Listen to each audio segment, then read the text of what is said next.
After the Newsom recall fails, Ben Shapiro floats secession as maybe the best hope for conservatives. Let's take a look.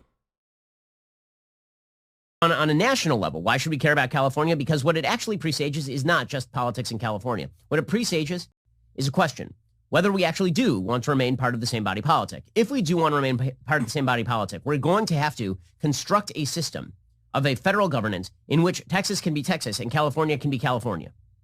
However, California has to let Texas be Texas. Dude, Texas is like entire fucking Texas be Texas attitude led to a cataclysmic collapse, a catastrophic meltdown of their energy. So no, you can't have Texas be Texas, you fucking idiot. Also, let California be California and let Texas be Texas is such an idiotic fucking take because easy.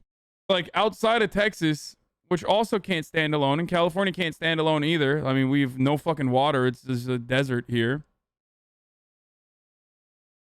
Like, that would hurt red states more, but Ben doesn't care about that, obviously. He doesn't care about anything. He's just doing this for LARPing. Okay? Like, can you imagine eliminating federalism and state cooperation? So what's going to happen to all the states that are defaulting? Like, what's going to happen to the fucking red states that rely on California's surplus?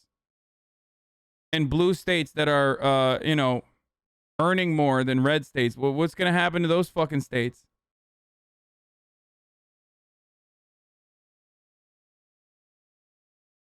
Oklahoma would literally cease to exist.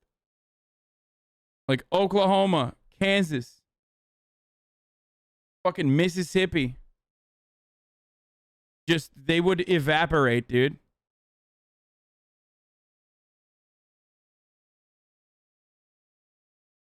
But thank you, Ben. Keep going. And herein lies the rub, because the federal government has no interest, when run by Democrats, in allowing Texas to be Texas. They would like Texas to be California.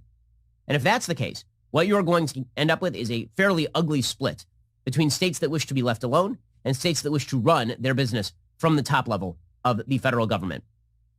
I think this is why you're hearing so much talk these days about a quote-unquote civil war, or talk about secession, or talk about the country breaking apart. No, you're talking about it. I think most people that talk about it are like fucking memeing, I hope. Like, if you're seriously talking about secession or balkanizing the U.S., you're a fucking delusional idiot, okay? And it would be greatly harmful to the red states and the people that live in those red states. So, rather ironic that you hear this from, like, a person that is... It's additionally ironic when you hear it from a fucking Republican, you know? A Republican advocating for these ideals. Like, you would much rather live in fucking California in a situation like that. It's a serious question. Whenever you form a body politic, which is what happened at the founding and what happened again in the aftermath of the Civil War, if you form a body politic, you have to decide whether you wish to remain part of the same country. And if so, what common rules can you hold at the top level that everybody can agree to?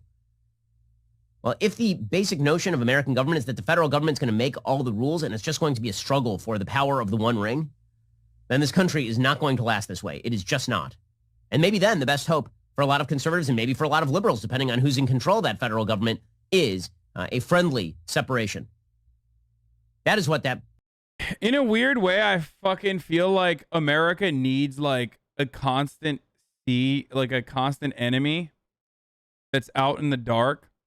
And without said enemy, we're just going to eat ourselves alive. And now that, like, we're ending some of the conflicts, I mean, I guess that enemy now has turned into China, right? China.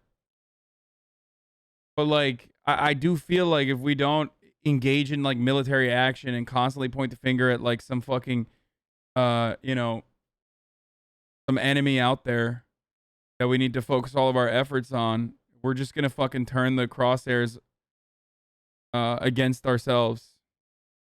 Force ages. Hasanabi, it's time and not that California is the wave of the future, but that California and its polarization is the wave of the future. And that we're going to get, I promise you, in the aftermath of this, real estate values in Florida are going to go up. Real estate values in Arizona, in Texas, in Nevada, they're going to go up because Republicans are going to continue leaving. And maybe that's what the California politicians want. if real estate values Thanks going for up 7 months was of an live indication content. of a place being like better than everywhere else, then California is the best state in the country. So what a weird metric Hassie, when to are you talk going about to get the how behind the head you you know, Shapiro has? things are going really well. Things are going to go really well in fucking Florida. I mean, part of the biggest problem with California is that the real estate values are too fucking high in California. That's why people are leaving. Love you.